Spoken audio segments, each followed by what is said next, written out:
La matinale de Radio Classique avec David Abiker. Stéphane, votre invité, c'est le cofondateur de Vandercraft, lauréat des trophées Radio Classique de l'entreprise dans la catégorie Inclusion. Avec AG2R La Mondiale, spécialiste de la protection sociale et patrimoniale en épargne, retraite, santé, prévoyance. Bonjour Nicolas Simon. Bonjour. Bienvenue sur Radio Classique. Félicitations pour votre trophée de l'entreprise Radio Classique. Votre entreprise, vous l'avez créée en 2012. Vous avez développé un premier exosquelette utilisé en rééducation. Pourquoi avoir développé un exosquelette ? Moi j'ai une histoire personnelle avec une famille qui a une maladie neurodégénérative. Donc c'est ma grand-mère qui avait cette maladie et elle a eu 10 enfants.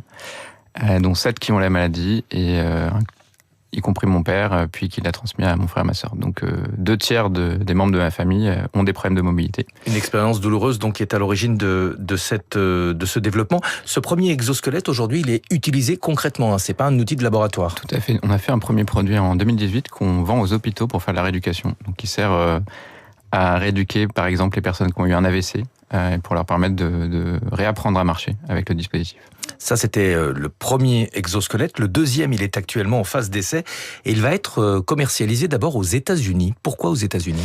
Alors, parce qu'on a la chance là-bas d'avoir le remboursement. Donc c'est un dispositif qui coûte assez cher, 94 000 $, et Medicare le prend en charge. Donc tous les Américains en situation de handicap seront éligibles à cet exosquelette. On dit toujours qu'en Europe, beaucoup de choses viennent des États-Unis, le meilleur et le pire. Vous pensez qu'en Europe également, et qu'en France en particulier, vous pourrez obtenir le remboursement de votre exosquelette par l'assurance maladie ? Alors tout à fait, on discute avec eux. Après c'est la France, donc forcément ça sera un peu moins cher. Donc on essaye de vendre d'abord aux États-Unis et de faire du volume, puis ensuite pouvoir vendre à un prix plus acceptable en Europe et en France. C'est un exosquelette qui sera utilisé uniquement dans un cadre hospitalier, ou est-ce qu'il a pour vocation à être utilisé par les personnes en situation de handicap à la maison et dans leur vie au quotidien ? Alors notre deuxième produit, justement, c'est le produit dont je rêvais quand j'ai démarré la boîte, c'est-à-dire un produit que les utilisateurs peuvent ramener à la maison pour marcher chez eux, dans la rue, où ils veulent. Vous développez également un robot ouvrier. Ça, c'est un plan de développement important puisque vous allez le mettre en place avec Renault. Si tout va bien, dès l'an prochain, il y aura vos robots dans les usines du groupe Renault. Tout à fait. On travaille avec Renault depuis quelques mois. Ils sont devenus actionnaires de notre société et on développe, à partir de la technologie des exosquelettes, un robot humanoïde, puisque c'est à peu près les mêmes technologies. Et donc on a pu réutiliser beaucoup de briques et aller très vite dans le développement d'un robot humanoïde pour les usines. Alors évidemment, un élément essentiel pour le développement à la fois des robots et des exosquelettes, c'est l'intelligence artificielle. Qu'est-ce que ça change à la fois en termes de développement, mais aussi en termes de comportement de ces équipements ? Alors aujourd'hui, on a la chance, avec la révolution de l'IA, qu'on a des algorithmes beaucoup plus performants, notamment pour l'exosquelette, tout simplement, par exemple, pour aller plus vite. On est capable de multiplier par 4 la vitesse grâce au réseau de neurones. Et de même, pour les robots humanoïdes, on est capable, avec les réseaux de neurones, d'avoir des comportements beaucoup plus fluides et qui ressemblent beaucoup plus à des comportements d'humains. Donc ça démultiplie les performances de nos dispositifs. Comment se situe la France sur ces deux marchés, celui des exosquelettes d'un côté et des robots humanoïdes de l'autre ? Il y a beaucoup de concurrence sur les robots. Alors sur les exosquelettes, on est les leaders mondiaux, on est les seuls à avoir une technologie aussi développée. Donc on a un boulevard devant nous aux États-Unis notamment, mais en Europe aussi. Sur les robots humanoïdes, c'est très très concurrentiel, notamment avec les Chinois, beaucoup d'acteurs chinois. L'État chinois a mis plus de 50 milliards d'euros de subventions sur la table pour développer le secteur, et aux États-Unis, il y a les grands acteurs type Figure, Tesla, etc. Qu'est-ce qui fait la différence entre les produits made in France et ceux qui sont fabriqués par exemple en Chine ? Alors nous, on essaye de se concentrer sur créer de la valeur pour nos clients, donc Renault et les grands groupes industriels.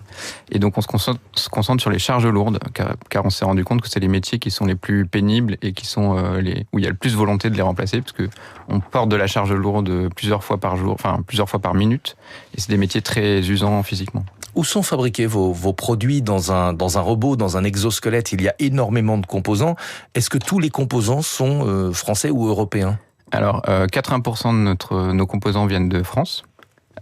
Donc on a une très grande part de la valeur ajoutée, et puis c'est assemblé rue de Rivoli dans notre usine urbaine. Usine urbaine, on ne peut pas faire plus centrale à Paris, en face de la Tour Saint-Jacques. Tout à fait.